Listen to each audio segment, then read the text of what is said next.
युती आणि आघाडीचं बंधन मर्यादा पाळून प्रत्येक पक्ष आपापली धोरणं राखायचा प्रयत्न करतोय। प्रत्येक जण मित्र पक्षाची जमेल तेवढी काळजी घेत पुढे सरकायला प्रयत्न करताना दिसतोय आणि त्याच प्रयत्नांचा एक भाग म्हणजे काँग्रेसची गॅरंटी। गेल्या वर्षी आधी कर्नाटक विधानसभेमध्ये आणि नंतर तेलंगणामध्ये या गॅरंटीचा काँग्रेसला मोठा फायदा झाला।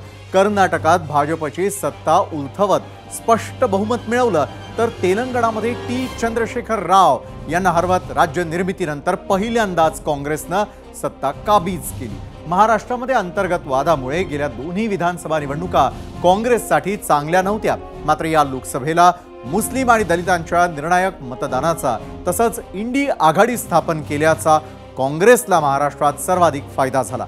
लोकसभेला जशी एका खासदारावरून 13-14 खासदारांवरती ती पोहोचली, चौथ्या क्रमांकावरून पहिल्या क्रमांकावरती झेप घेतली, तशीच किमया विधानसभेलाही घडेल अशी आशा काँग्रेस नेते करत असतील। बरं, त्यात जाहीरनाम्यामध्ये दिलेल्या आश्वासनांची गॅरंटीची भूमिका महत्त्वाची ठरणार आहे।